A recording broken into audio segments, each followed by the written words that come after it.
Elliot said, you know. He wanted to have a child as soon as possible. I wouldn't leave him for work like you do. So I told him I wanted to have a baby with him. I just listened to my friend's screams in a daze. We had many problems, but I still loved my husband. And I thought I had a good relationship with him. But it seems I was the only one who thought so. My name is Kyla. I am 30 years old. I am a system engineer by profession. A year ago, I got married to Elliot. We were good friends in college, but after graduation, we drifted apart for a while. We met again by chance 3 years ago, and have kept in touch since then. My husband can be a little bossy at times, but he is a cheerful and kind person. I was exhausted from my work, and I was attracted to his cheerful personality. About a year into our relationship, my husband asked me if I would like to live with him. I was feeling lonely because we didn't have time to see each other, so I gladly accepted the proposal. However, someone came along to put a stop to it. It was his mother. No, it's not good. You shouldn't live together before marriage. If you want to live together, get married first. I was baffled when my mother-in-law said that. In some way, I thought my mother-in-law had a point, but I felt uncomfortable with the way she interfered with her 27-year-old adult son. I was raised by my parents to make my own decisions, and my parents always respected my wishes. Having been raised in this way, my mother-in-law's opinions were strange to me. But more than that, I couldn't understand how my husband obeys my mother-in-law's opinion. Well, why don't we get married then? We talked and talked. I learned that there are many people like my mother-in-law. In the end, I decided to marry my husband because I loved him and wanted to be with him. But it didn't stop there. My mother-in-law also began to meddle in our new home. It should be close to my son's work. It should be close to my house. Not only that, she wanted us to buy a house. I couldn't take it anymore, so I decided to talk to my mother-in-law directly. Elliot and I will talk about the house on our own. I'm saying this because I care about your future, you know? I know, I appreciate that. But we want to make our own decisions. My parents respected our opinion. Then my mother-in-law laughed at my words. It was like she was looking down on me. I'm sorry to say this, but I think the reason your parents didn't interfere is that they don't care about you enough, don't they? What do you mean? I mean, your parents are doctors, right? And you are not. My mother-in-law's right. Both my parents are doctors. But I never wanted to be a doctor. My parents never told me to be a doctor either. I never thought that someone, my husband's mother, would say such a thing to me. When I was shocked and kept silent, my husband said to my mother-in-law, "Mom, that's enough." But my mother-in-law, not liking the fact that my husband defended me, became grumpy. There, she never spoke further.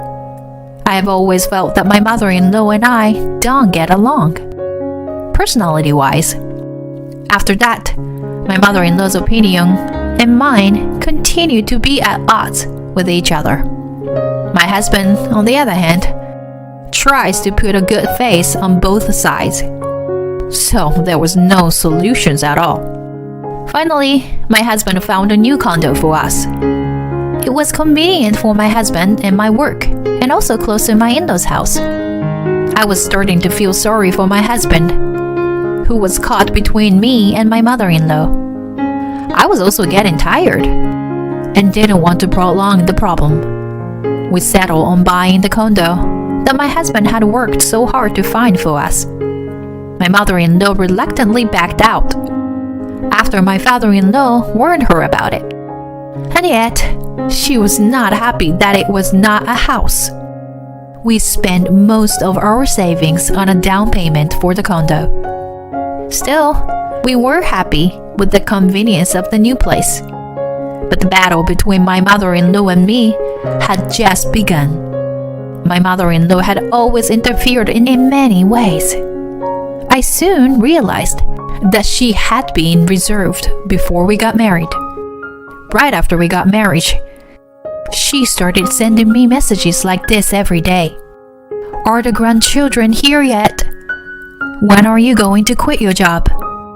The emotional strain was so bad that I talked to my husband about it. I don't think Mom means any harm. That's what my husband told me. I realized that my husband was unreliable when it came to my mother-in-law. I told my mother-in-law that we would decide what to do about the children on our own. And I told her I wasn't going to quit my job. Then she cried to my husband. I'm trying to do what's best for her, but she won't listen to me at all. Kyla must have hated me from the beginning. She's paranoid. My husband doesn't fully believe my mother-in-law, but Mom is a sensitive person, so please be a little more gentle with her. That's what my husband said. I realized that he doesn't know his own mother at all. I mean, how could she be so sensitive if she was so determined to push her opinions through? I was so fed up that I decided not to have anything to do with my mother-in-law. Whenever she said something to me, I would say, "Please ask my husband." But I didn't think I could live with this forever. Then, my boss told me about an overseas assignment. I definitely wanted to go, and I begged my husband to let me go abroad. He was reluctant at first, but I didn't give up trying to persuade him. "Honey, I will try to build a better relationship with your mother when I came back." I finally convinced him, even though it was only for a year, and I was so happy with the opportunity. 6 months has passed, and my work has going well, and I was having a very rewarding time. Then I received a phone call from someone I wasn't expected. It's been a long time, Kyla. Remember me? Vicky! Of course I do. It's been a long time. What's up? It was Vicky from college. I hadn't seen Vicky since we graduated from college. I was happy to receive a call from an old friend, but I wondered why she called me. I'm dating Elliot. What? Elliot said he was breaking up with you. So, Kyla, if he says he wants a divorce, please don't be stubborn and divorce him. Vicky said something really shocking. What? Wait a minute. What do you mean you're dating Elliot? Does it mean you're having an affair? No, it's not just an affair. I've always loved him. All these years, you know? If you hadn't interfered, I would have had married Elliot. Vicky's words shocked me. Immediately, I remembered that I had heard a rumor that Vicky liked Elliot. But that was about 7 years ago, and Vicky had a boyfriend when we were in college. No wonder I had completely forgotten about it. Vicky was so upset that she began to speak in a rumbling manner, that she had been in love with my husband since we were in college. But he had a girlfriend, so she gave up and got a boyfriend of her own. And when she heard that Elliot had broken up with the girlfriend, she knew she wanted to be in a relationship with him this time. And before she knew, he was dating me and got married. I've always loved him. But now that you two are married, I thought I would finally have to give up this time. Then I heard that you left Elliot and went overseas. I just couldn't stand there and do nothing. I remember Vicky being rather innocent and quiet, so I was overwhelmed by her unexpected side. Vicky seemed to approach my husband as soon as she found out that I was assigned abroad. According to Vicky's story, My husband at first didn't take her seriously, but as a result of her intense approach, he started an affair with her. I'll pay you alimony, so you have to leave Elliot. Wait a minute. I'm still confused. This is too much to take in. I need time to sort things out, okay? Vicky was still saying something, but I hung up the phone. I got the impression from the phone call that Vicky was very attached to my husband. If I believe Vicky's story, she and my husband are having an affair. However, I felt it was dangerous to believe Vicky's stories only without hearing anything from my husband. In the meantime, I will contact my husband when I have a chance to make up my mind. I thought so, but I underestimated Vicky's love for him. Then Vicky sent me that audio data. When I listened to it, I found that my husband was saying he wanted to divorce me and remarry Vicky. I also received other evidence of the affair, such as compromising photos of the two. Vicky and my husband seemed to be very close to each other, literally. There were also files of the conversations among them, including my mother-in-law. My mother-in-law had always been opposed to my going abroad. Naturally, she wanted me to divorce Elliot and Vicky to remarry him. Their conversation was full of bad things about me.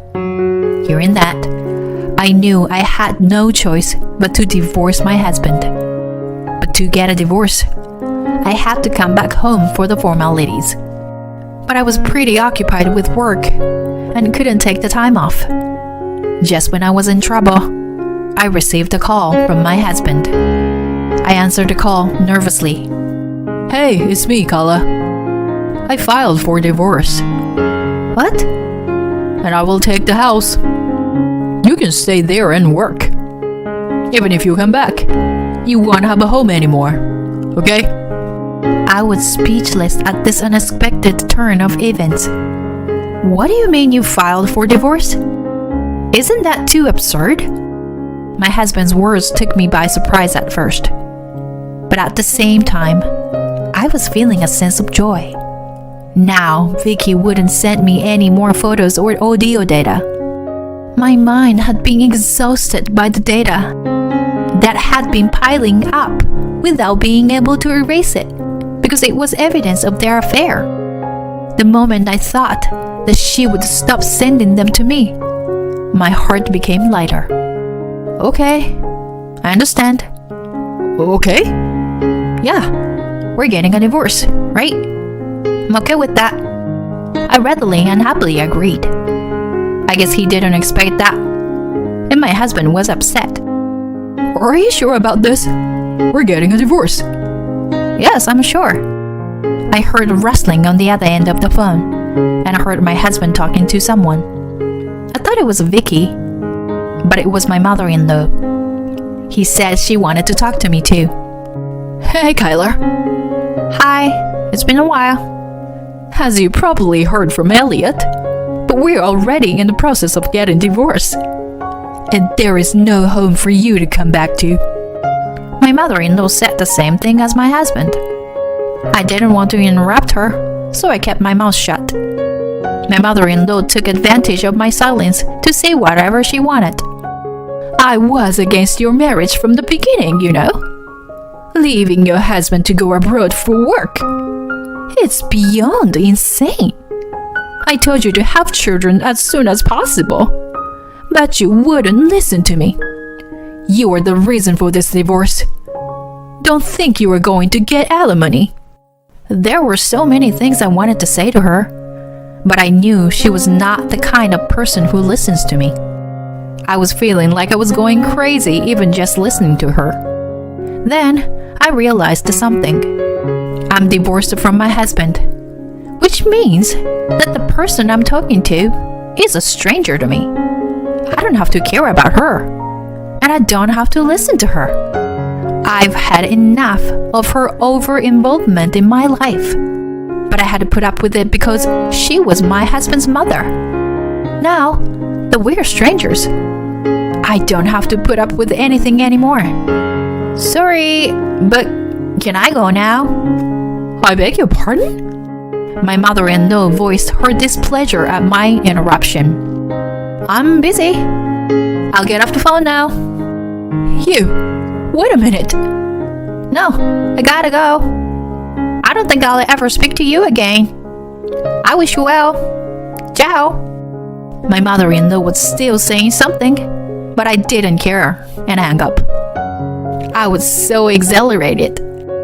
I loved my husband, but I knew I couldn't continue to be married to him. I felt refreshed. But the story didn't end there.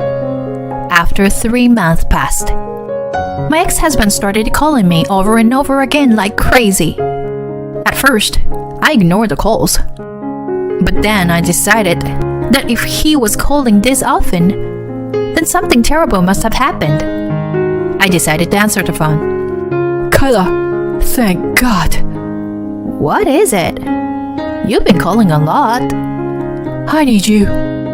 For a moment, I didn't understand what my ex-husband was saying. All I understood was that I shouldn't answer the phone. We can't start over. It's not too late. What do you mean it's not too late? You didn't file for divorce? I did. Why don't we just get married again? I tried not to laugh. Come to think of it, my ex-husband doesn't know that I know about his infidelity. Married again? You married Vicky, didn't you? What? How did you know?